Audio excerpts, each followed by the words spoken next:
Good morning, everyone. Quý vị, I've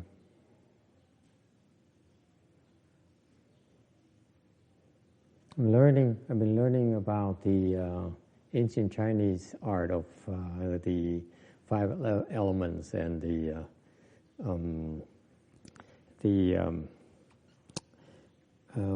I Ching and Zhi Wei and stuff like that. So I want to share some information with you.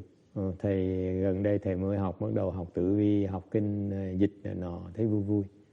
Ngày hôm nay tôi muốn chia sẻ cùng quý vị một cái biết mà mới học mới. I've been told recently that today is a very bad day. So refrain is for all of us. So refrain from doing anything drastic. Don't making any big decisions. Don't get into fights. Back off, okay, and yield. Going to the temple is a good thing.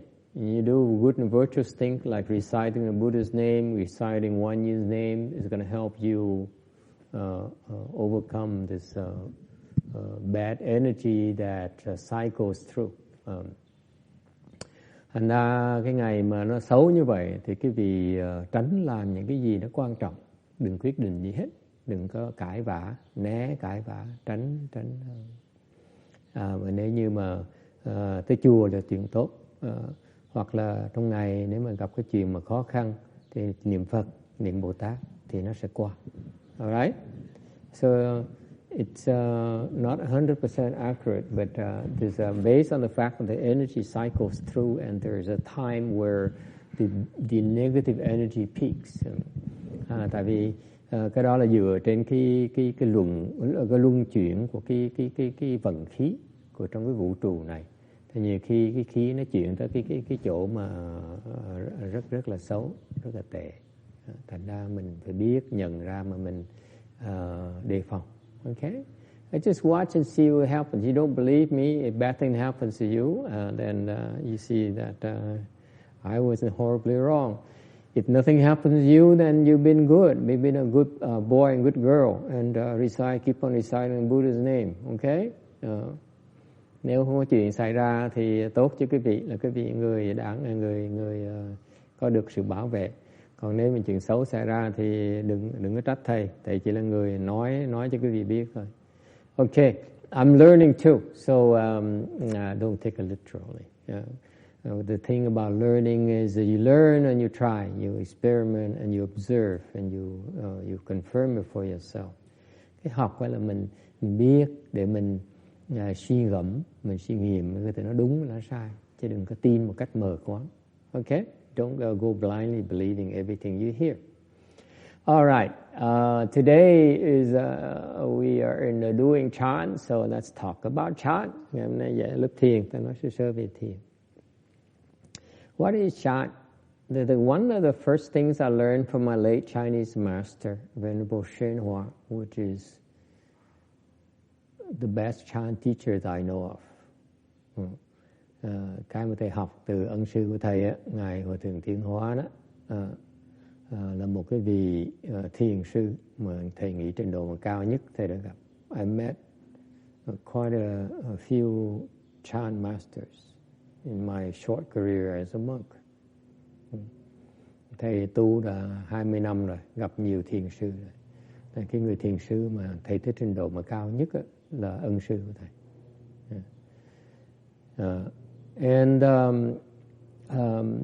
his chant teaching is fairly simple. Cái cách dạy tức là thiền của thầy ngài rất là giản dị. He uses very simple words and to explain very profound principles. Thì ngài dùng những cái danh từ rất là giản dị để mà giảng cho những cái tư tưởng, những cái lý thuyết, sự hiểu biết rất là thâm sâu về cái thiền. Okay? Why is that? Because last Saturday, there's a Caucasian gentleman who came here for the first time. Tại tuần thứ Bảy vừa rồi, có một cái vị thiền sinh tới chùa lần đầu tiên, người da trắng.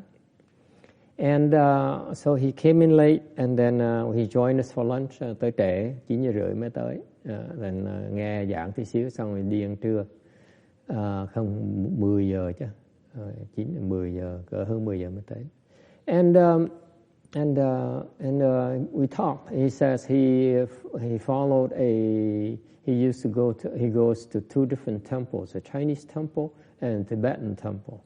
Thì ông nó mới kể, ngồi ăn trưa ông mới kể, ông tới 2 cái chùa, ông đang đi 2 cái chùa, một cái chùa là của theo truyền thống Zen người Nhật, một cái chùa kia là cái chùa theo truyền thống của người Tây Tạng. So one is Zen temple, one is Tibetan temple. Okay, and he learned in the Tibetan temple is that he learns a lot of things. Cái chùa Tây Tạng dạy rất là nhiều. And they said the instructions are very, very involved. I mean, like there's so many things you need to be aware of when you meditate and you recite mantras. Niệm chú đó, trong mỗi lần niệm chú phải có một cái phương pháp nó rất là phức tạp, để ý rất là nhiều chuyện. Okay, and he tried it for 2-3 years, and then during that he also went over to another Zen temple. I think it's one of the early Japanese Zen temples in LA. Cái chùa thiền này, thiền Zen này là cái chùa Nhật mà được thiết lập từ lâu rồi, một cái chùa mà lâu năm nhất mà truyền bá cái phương pháp thiền của Nhật, Zen. Okay, and so he started practicing both sides, and then after a couple of years, 2-3 years, he realized that the Tibetan instruction is so complicated and so confusing. Doesn't know, he can't tell head from tails. Sau tu 2-3 năm rồi, mình thấy rồi là cái chùa Tây Tạng cách họ luyện đó, nó phức tạp quá đó, nó rắc rối quá đi, không biết là nó phiền phức, không thấy cái đường, cái cách luyện nó không rõ ràng. And so I laughed. I said, the Zen instructions based on my late Chinese teacher is very straightforward. Tại vì thầy mới cười, thầy mới nói là theo học thiền mà thầy học với ân sư của thầy á, khi mà người hiểu thiền rồi á, cái lời dạy rất giản dị. So what did I learn from him? Học cái gì? I learned very simple things. Học với cái chuyện rất là giản dị. I learned that I should try to sit in full lotus. Lời dạy của Ngài á, Ngài nói là đầu tiên hết, những bài học đầu tiên Ngài học á, là chỉ có ngồi kiết già đi. That's it. No more. Try to sit in full lotus. So after receiving the instruction, I came back home. I sat in full lotus and tried to sit in full lotus. And I couldn't. Thầy nghe đó, về nhà ngồi luyện kiết già. Ngồi đâu được lâu đâu, nó đau chừng quá. The legs hurt too much. Okay. And the first time I sat in full lotus I could last only 2 minutes because the pain was so painful. Lần đầu tiên mà thầy ngồi được kiết già là ngồi được có 2 phút, nó đau quá, nó đau điên luôn, chịu không nổi. I went home. I kept on trying every day and I couldn't sit very long. Thầy ngồi không được lâu được. Okay. And boy, it starts smelling good already. My goodness, it's gonna be some good Mexican deal today. Ngày nay ăn đồ ăn trưa, nó bắt đầu ngửi cái mùi đồ ăn mẹ tới cỡ. It's distracting. I'm glad that we opened the door now, not while we were meditating. May là mới mở cửa bây giờ, chứ hồi nãy mở cửa thiền mà nó ngửi cái mùi này sao mà thiền rồi. If we had the door open a while ago, I don't think I could have concentrated. Okay. And so I couldn't sit for very long. So what's the next instruction? Theo lời dạy tiếp theo là gì? Says, bear the pain. Lời dạy tiếp theo là gì? Nhận cái đau đi con. That's it. That's all the instructions of Chana I learned from him. I said, surely there must be more than this. No. Sit there and bear the pain until it dies. Nên cái lời dạy thiền nó giản dị như vậy đó, là ngồi kiết già đi, chịu đựng cái đau đi, cho tới khi nó hết đau. Yeah, that's it. And that's how you enter Chan. Là như vậy sẽ nhập định. You know, amazing. And when after I try to teach it to my students, no one would do it. Sau khi mà thầy dạy với học trò, thầy ít người chịu làm như vậy đó. That's the highest form of Chinese instruction. Is very, very direct. It says, do this, do that, no more. That's it. That's all you need to know. Cái lời dạy nó cao minh đó, ở chỗ nó rất là giản dị, nó rất là rõ ràng. Chỉ là một chuyện thôi. Okay? Đó là cái cách dạy mà cao nhất của thiền. This is what happens. This is based on the Chinese Chan tradition. Cái truyền thống người thiền tông bên người Trung Hoa như vậy đó. Pháp là pháp người Hoa. Our Dharma is from the Chinese. Okay? Chinese tradition. Very simple. And traditionally, the people would go to the Chan hall. Từ xưa bên Trung Quốc, quý vị vào cái thiền đường đó, you cross your legs and you meditate. Ngồi thiền thôi. That's it. Like everyone else. You just cross your legs and sit. As long as you can. And you move, they come and beat you up. Ngày xưa ngồi trong thiền đường, ngồi chỉ đừng mà ngồi yên vậy đó. Mà nhúc nhích rồi tới mấy thầy mới tới đánh đó. Cầm cây gậy. They have a wooden sword. It's kind of sadistic. They carve a big wood stick into the shape of a sword, and then they come around, and if you move, you ready? They tap gently in your shoulders with the wooden swords. Okay, they kneel down, they tap you gently in your shoulders. Okay, and you smart, you go down like this. You see, because the monk is kneeling right behind you, and he goes, check it, he whacks at you. Okay. Ngày xưa là vậy đó, cái gì mà nhúc nhích một cái là mấy thầy ta cầm cái kiếm gỗ đó, gõ nhẹ nhẹ đến vai phải mình, ok. Xong rồi cái gì mà khôn đó, là phải cúi xuống trước như vậy này, ông thầy đang quỳ phía sau, xong quýnh cho một cái, xong đứng dậy đi, and then he stands up and leaves. Okay, and if you scream, guess what happens? He whacks you again. Nếu mà hét một cái đau nó là quấn thêm một cái nữa. Okay?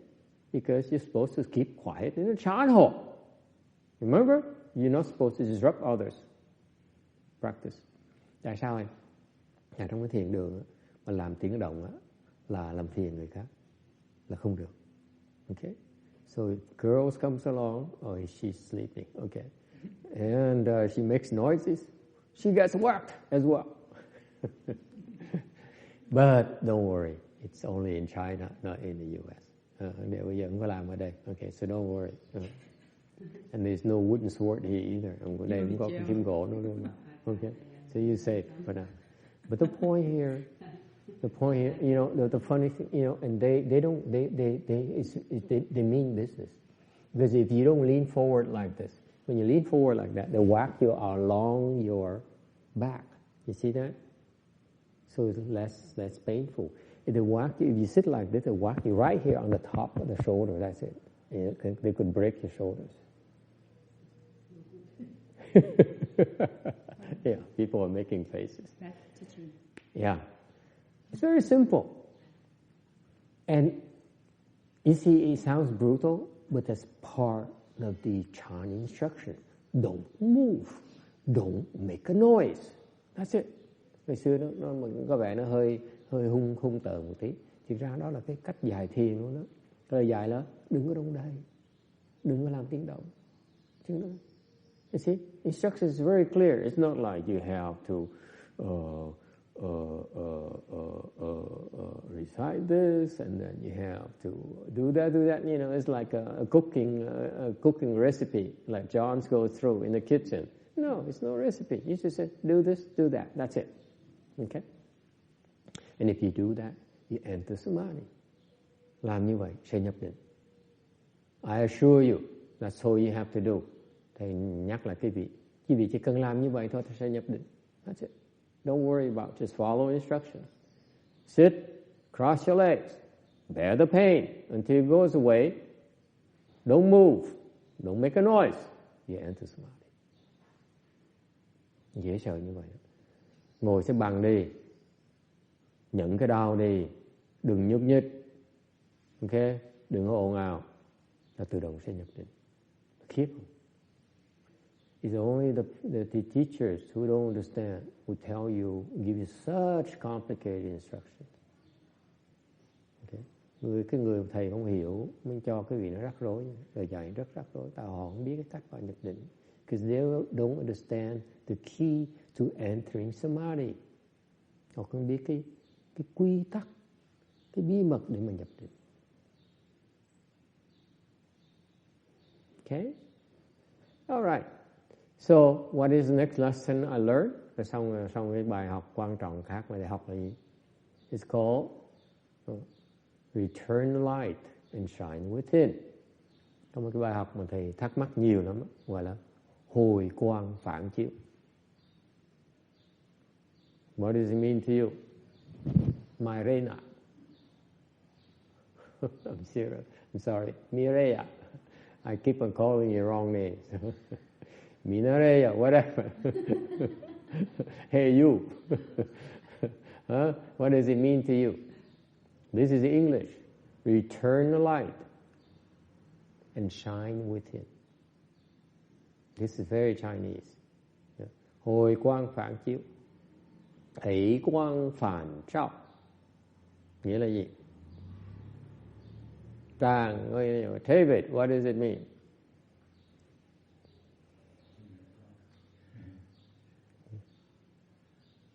Yeah. It bothered me for years. Cái câu này làm thầy thắc mắc cả nhiều năm. Thầy không hiểu nghĩa là gì. What does it mean to you?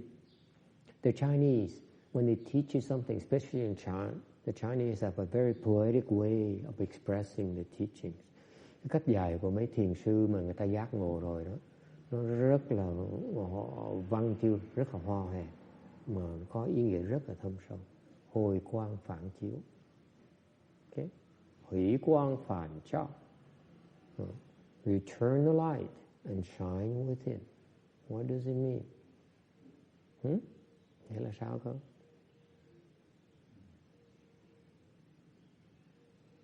Okay. David gives me this blank stare. Luckily, we're not that far away from lunchtime. 7 more minutes, we'll be done. We have an early lunch today because it smells so good. What does it mean, return the light and shine within? My young Caucasian novice monk. What does it mean?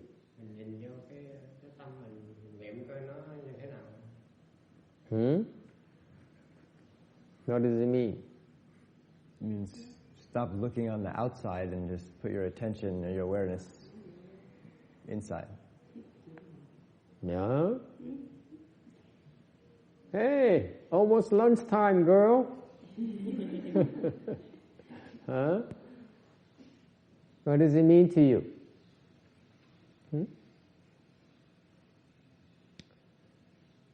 It's 4 Chinese characters.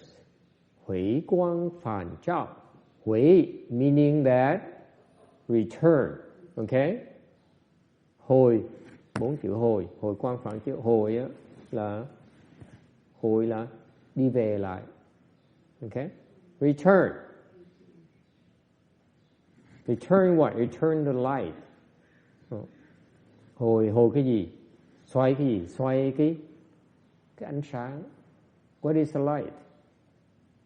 What does the light tell you? Ánh sáng nghĩa là gì?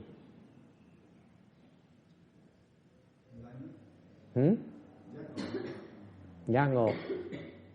Very good. It's not off. You Chinese people, what does light mean to you? Your wisdom light. Okay? Wisdom light. Yes, you do have some wisdom, believe it or not. Cái ánh sáng là cái quang là cái ánh sáng của cái trí huệ của quý vị.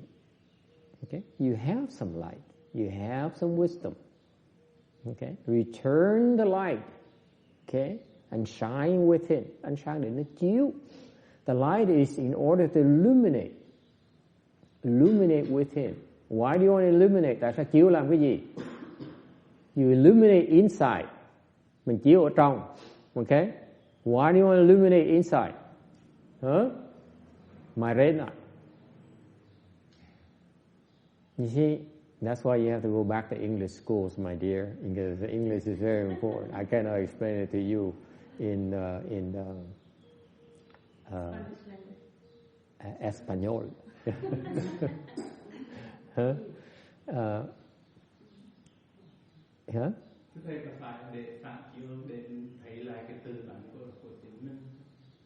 He said, is that so that we can look at our own self nature? See, all the Vietnamese, they use big words. Mấy người Việt Nam xài mấy chữ danh từ toàn là quan trọng không à. They use big words. The self nature. I'm not at that level yet. Trình độ thầy nó thấp dễ sợ. My level is very low. I don't dare use the self nature. Okay? What do you illuminate inside? What for? What for? We can look at our own faults instead of the faults of others. Your own faults, not your self-nature. Self-nature is when after you become enlightened, then you look at your self-nature. Before you are enlightened, you have to look at your faults. Okay? Cái phản chiếu này, hồi quang phản chiếu này là mình chiếu sáng cái lỗi lầm của mình, cái sai lầm của mình. Trước khi quý vị giác ngộ là quý vị phải nhìn cái sai, cái lỗi lầm của mình. Sau khi giác ngộ rồi thì có thể nhìn thấy cái tự tánh mình. Cái người mà chưa giác ngộ được nhìn tự tánh chưa được đâu. Let me remind you, don't be fooled by all these big names. Before you are enlightened, you cannot see your nature. Okay? You can only see your faults. Is that clear? Don't fall for it. The teacher says, yeah, you meditate so that you can look at your self-nature. Are you kidding me? You don't know what it's like. How can you look at it? Đừng có nghe mấy người khác, ông thầy dạy thiền mà nói là mình thiền để mình thấy cái tự tánh mình. Thầy xin lỗi. Thầy nói cái vị làm sao mà thấy được cái tự tánh? Làm sao mà thấy được? Thằng Khoa nói tự tánh. Mình thấy cái lỗi mình. Okay? When you illuminate, you bring light.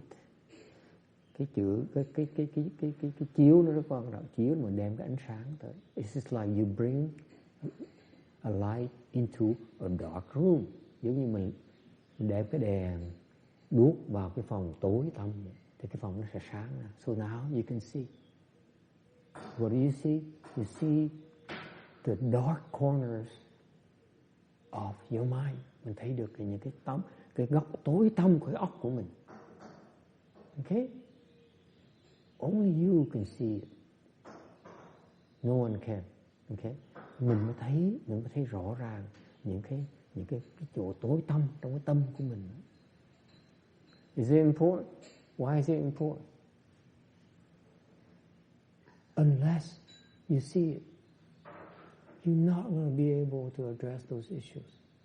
Unless you know today is a bad day and you don't pay attention, you will not be able to avoid problems. Những ngày hôm nay thầy bắt đầu thầy nói là ngày đó là ngày xấu dễ sợ. Okay? Ngày xấu, cái vận khí nó xấu. Mà quý vị không biết, quý vị không để ý thì không thể nào giải quyết được. Okay? Không thể nào học hỏi được. Thấy được cái xấu chỗ nào. Thế như vậy, mình phải nhìn cái xấu của mình. If you look at what's inside of your mind and you see the things that are undesirable, mình nhìn cái tâm mình mà thấy những cái mà nó không có tốt. What are the undesirable things in your mind? Greed, anger, and stupidity. 3 cái chính của cái tâm mình mà nó rất là xấu là cái tham, sân và si. That's it. You look at it. All right? That's meditation. Đó là thiền.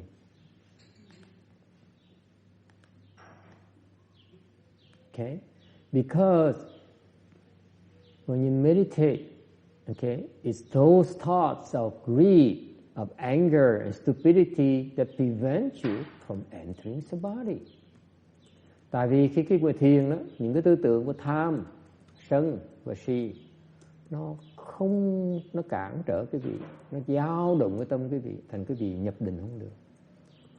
When you see those thoughts of greed, especially thoughts of greed, nhất là những cái tư tưởng tham lam, when it arises, we meditate instead of reciting Buddha's name. Thay vì đang ngồi thiền, thay vì niệm Phật á, okay, thì bỗng nhiên cái tư tưởng tham nó khởi lên. You meditating, you say Amitofu, Amito, you say one in Buddha, you recite this Tibetan people, you keep on reciting that, and then in the middle of recitation, certainly a thought arises trong lúc vị đang niệm Phật, niệm chú, bỗng nhiên một cái tư tưởng nó khởi lên, cái mùi là cái mùi của tamales. This is definitely a tamale odor. Okay, boy, I can't wait. Yeah, a good lunch today. Thành ngửi cái mùi nó, cái mùi nó ngon quá, chắc là bữa nào phải ăn, phải lẹ mà đi ăn trưa. Okay, and that's it. Speaking of tamale, that's the end of the lecture. Let's go have lunch. Speaking of false thinking. Okay, so you look at these thoughts that interfere with your topic of meditation, your topic of investigation. Thành mình ngồi, mình quay, mình đang niệm, mình thấy cái tư tưởng nó khởi lên, là mình nhận ra nó, nhận diện nó là nó đang cản trở, nó đang phá phách cái chuyện tu hành của mình. Okay, you recognize that you are still greedy for tamales. Mình thấy rằng cái lòng mình vẫn còn tham ăn. Okay, that's your weakness. Đó là cái chỗ nhược của quý vị. Yeah, everyone is having a kind of smirk in their face. Who isn't greedy for flavors? Okay? All right, any questions? Yes, Amy? I thought you were going like this. Oh, okay.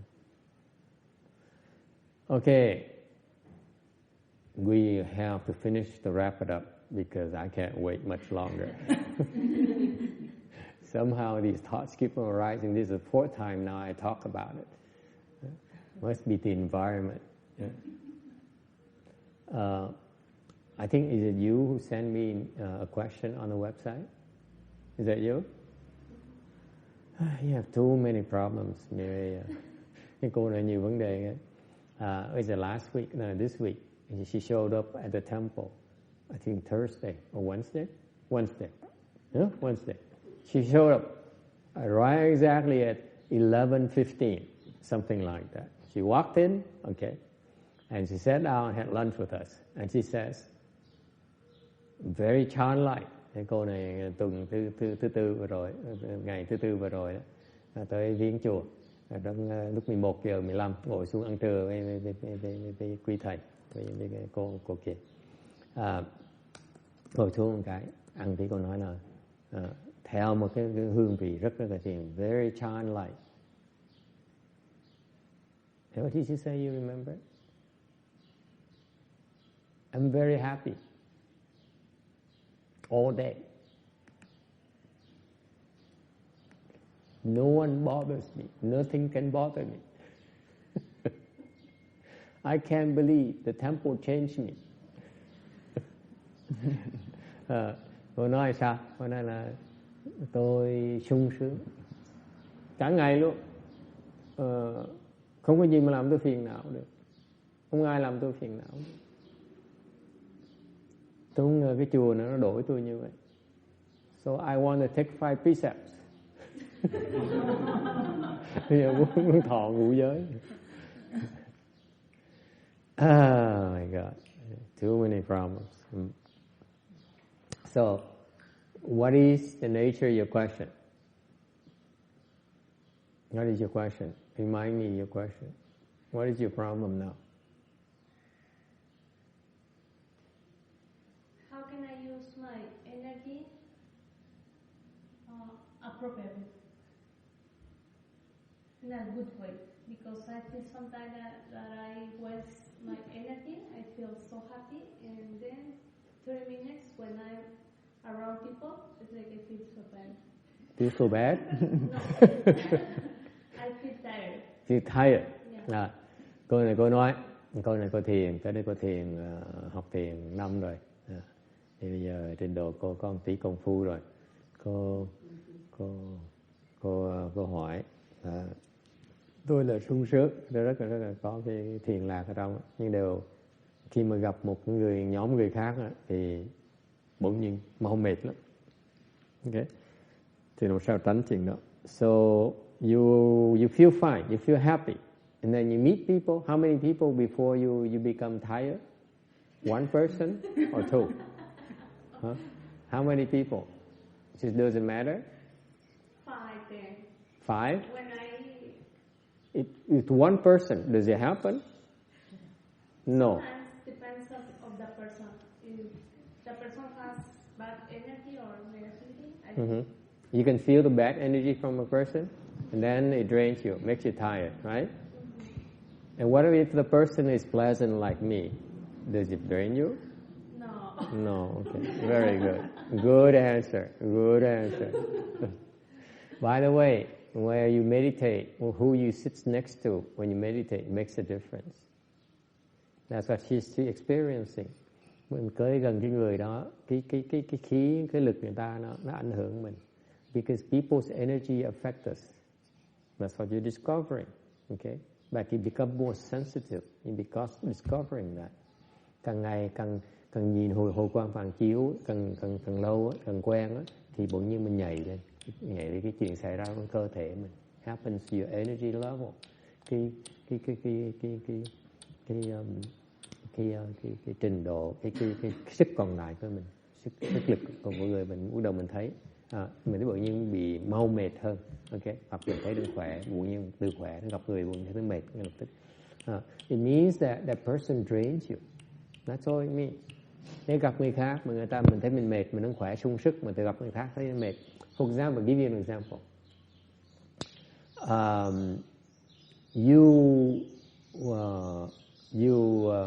Let's say, I don't want to sound sexist, but let's say you're a house husband, okay? And you work at home, and you cook, and you watch TV, and you clean, okay? And then your wife comes home after a long day's work. Ví dụ tôi nói là bà vợ ở nhà đang lo chuyện nội trợ rồi này nọ thì như thường vậy. Xong cuối ngày thì người chồng về, okay? And your husband, your wife has been working all day long, so she comes home a little bit tired. Và người chồng về thì làm việc cả ngày thì mệt. And you notice right away that your mood changes very quickly. Vì để ý theo ngay là cái thái độ mình nó đổi rất là lẹ. Because the working wife drains you. Tại vì sao? Cái người chồng mình khi về mà mệt như vậy là táp cái khí của mình. Have you noticed that? Yes? If they come home tired, be careful. I say, excuse me honey, I'll be back and go see a movie. Okay? Thành ra một cách là khi bị né, một cách là thấy mà người ta như vậy mình né, mình xin lỗi mới ra đi qua cine, xong 2 tiếng sau mình trở về. Because when they come home, give them a chance to break, then they recover. Tại mình né người ta, nó đủ thì giờ người ta sẽ người ta sẽ hoàn sức lại. Okay? That's one way. What's the other way? That's what you're doing. You draw near them and you replenish their energy because they suck it from you. Và khi mà người mệt như vậy, okay, thì người ta tự động sẽ hút cái khí của mình, hút cái hơi của mình. Just like children, when you let them sit like that in your, you see, you are charging her up. That's what you're doing. Đứa con nít mà nó chạy tới nó ôm mình đó, là nguy hiểm dễ sợ lắm. Là tại sao? Nó đang hút hơi mình. Để ý không? Con nít nó chạy lông tăng, xong nó mệt rồi nó làm gì? Nó chạy tới nó ôm mình. Là nó hút hơi mình. So what happens is your children, they run around and they play and they're tired. What do? They come to you, they hug you. They're sucking your energy. Okay? So that's normal. We can accept. You cannot accept it? Stop. You are so selfish. Shame on you. Nói làm sao mình ngừng lại? Would you stop your own child from sucking your energy? Of course not, right? You're not married yet. You know what you're talking about. Làm sao con mình không cho nó được, đúng không? Cháu mình sao mình không cho được? Cho nó hút, thả ra. Go ahead and suck it up from me. Okay? It won't be long because as soon as they charge up, what happens? When they feel charged up, what do? They run from you again. They leave you again. That's what children do. They take from you and they leave. Okay? See? Bây giờ bắt đầu nó tỉnh lại. Thấy bắt đầu nó có kiếm chuyện rồi đó. Bắt đầu nó sẽ bỏ chạy đó. You see that? See that girl? She's charged up now. You know you can run away from. She's going to run away very soon, right, girl? See? See what did I tell you? She's afraid of me. Okay, nó nhảy, con nít nó nhảy nó. Mà mình chĩa nó một cái, soi nó một cái nó biết. Nó nhảy nó. Con nít nó khôn đó. Children are very sensitive. When you remember the concept shining the light. When you look at her like that, she senses the energy, the force. That's what she hides behind her mother. Mình chiếu một cái là nó xoay, nó né, nó trốn, nó nhảy. Thành ra mình nhìn. So what happens when you look? Actually, you are sending out that light, and that's energy. And people are sensitive. Sensitive people can sense it. Same thing when we meet with people, and you feel drained, is because those people are draining you. Okay? How do you stop? Làm sao mình gặp người khác người ta bị hút hơi, làm sao bây giờ? Okay? Just keep the distance. Né người ta. That's what I do. I say, sayonara, I'm going to lunch. Thầy nói xin lỗi, thầy đi phòng tắm, thầy đi mua cái chai nước. Rồi mình né người ta. That's the first thing I learned is evasive maneuvers. You know what evasive maneuvers means? Just run away. As simple as that. Just excuse me, or walk away, a little bit further away. Mình né một cách là mình né đi, hoặc là mình tránh xa ra. Okay? Increase the distance. That's one way. Okay? Why increasing the distance help? Because it sucks the people close to them, not you. Tại sao né xa nó lợi? Né xa rồi tại vì người ta tiếp tục hút người xung quanh họ, mà hút mình ít. You see? They suck more these ignorant people, and they suck a lot less from you. And when they suck up full, they stop. Simple as that. Like the girl. Look at her. Now she's fidgeting again. You see that? She's sucking her mother, so we're safe. You see that? All right? That's one way. Keep the distance. Yes? I think you should be very thankful that you are aware of your energy is been sucking away, because in a way that help you, like the master say, that you have to learn how to kind of walk away. Right. Because I think with your practice with chanting that you come to the temple, and I think you in that level, which is good, because you are aware that your energy is sucking away, make you tired. That you just take advantage of that who you want to hang around with and who you want not to be. Because I notice some people is like they are so in the dark, like how you say we turn the light, and what Master give the example, it make me really clear my mind, because I see people that they're in the dark, like they either do drugs or they hang on with other people, they turn back because they cannot see. Yeah, they cannot hear. They're not aware at all. They're not aware. You see, these are so fundamental. You're like, listen, when you drive somewhere, you need to put gas in your car, don't you? Mm-hmm. Right? If you want to work, you need energy. Mm-hmm. So you don't manage your gas properly, you cannot go very far, can you? Same thing, your energy. You don't manage your energy during the day, you cannot do much. You will be grouchy all day. Right, Amy? See, you have no energy. You don't know how to manage it. You won't be able to function very well.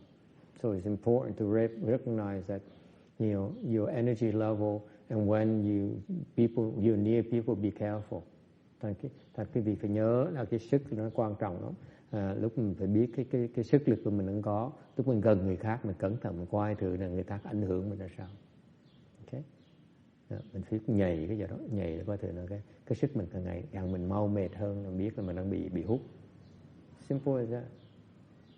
Nó rất giản dị. You don't have to be highly. Your sensitive level varies from person to person, but you know the fact of the matter is people drain you or replenish you.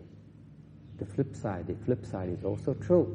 When you're tired, you want to draw near people who have this positive energy, like monks. Well, most monks do. Okay? So the reverse is also true. For example, another example I give you is, you see people who are sick. Boy, are they a drain of energy. You go and visit, friends and relatives in hospitals, they drain you like crazy. Chẳng như một cách khác, quý vị nhớ là những người bệnh đó, nguy hiểm lắm. Người ta hút mình dễ sợ lắm.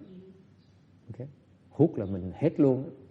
They drain you completely because they need so much energy. All right? So when I go to the hospital, I remember seeing my late Vietnamese master. He's lying in bed dying, and I would came over his room because I was meditating, and suddenly in Long Beach, and suddenly a message came, come and visit me, my disciple, Vietnamese, in a Vietnamese central accent. Ngài đứng ngồi thiền đó, lúc đó cách đây trước khi mà ngài Mạng Giác qua đời đó, thì nằm trong bệnh viện, thầy đó ở ngồi nhà thiền về trong thiền ấy, bỗng nghe cái giọng của Ôn Mạng Giác, giọng người Huế rõ ràng, nó là con thầy thăm Ôn con ơi. So I stood up, okay, hopped on my car and drove to the temple. And then the temple told me that he's at the hospital, so I drove to the hospital. So I walked in the hospital room. It's a private room. Thầy vào, thầy lọt tới chùa, xong rồi tới nhà thương, kiếm địa chỉ nhà thương, lái nhà thương, thì Ôn ở cái phòng riêng rồi. And he's sitting in bed. I immediately sit very far away. Thầy tới gặp Ôn thì thầy né, because there's a man next to him already. So I'm fairly safe. So I sat the furthest chair away from him. Thầy né, thầy ngồi xa cái làm thế. Okay, I'm kidding. I'm not that worried about him. He can't drain me. Let's be quiet. Why not? Because second thing is that you can stop it. If you're aware that people are draining you, she's draining you, you can stop and say, no, you can't drain me. I will not give it to you. The reason they can drain you is because, number one, either you're not aware you're being drained. Number two, you are allowing them to drain you implicitly. Có hai lý do mà tại sao quý vị bị hút hơi. Lý do thứ nhất là tại vì quý vị không biết. Lý do thứ nhì là tại vì trong tâm quý vị là cho phép họ hút mình. How do you allow them to suck your energy? By liking them. Cho họ hút bằng cách nào? Mình có cảm tình. Just I see you, I have nothing against you, then you can suck me away. Gặp người mà không có cái ác cảm của người ta, tự động người ta hút mình. Okay? And so you stop and say, I don't like you, I don't want you, you cannot get my energy. Thành tới gặp người ta, mình thích người ta lấy hơi mình chặn lại, nó không được. That's all there is to it. Okay? So she can sit all she wants next to you and say, yeah, you can sit all you want. You can give it to me. You see, she ain't get nothing from me. Okay? If you're not willing to give, they cannot get it from you. Khi mình không muốn cho, người ta lấy không được. It's yours. Okay? The only exception is that if that person, samadhi power is higher than yours, then you cannot defend yourself. Cái trường hợp mà ngoài lề là cái người đó công phu ta cao hơn mình, định lực ta cao hơn, thằng sức hút người ta mạnh hơn nữa, sức cái phòng kháng của mình. So what happened is that their sucking power is stronger than your resistance. Therefore you cannot stop them. They're too strong for you. that way, run. In that case, run. That's it. Admit defeat and run. Excuse yourself and go away. That's all. Trường hợp như vậy, mình thua người ta, thì mình chịu thua, mình bỏ mình chạy. That's all there is to it. Okay? Does it help? Okay, let's go to lunch. I can't wait anymore. Any other questions, by the way? Huh? Có ai có thắc mắc gì khác không? It's, Chinese, it is very practical. You deal with all these your daily life. It's a way of life. Cái thiền đó, nó rất là thực tiễn. Okay? All right. Thôi mình đi dùng trưa vậy. Earthquake alert. Wow. Yeah. Cool.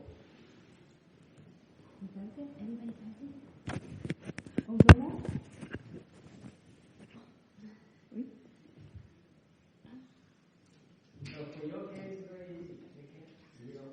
You say no. Can't take it from you.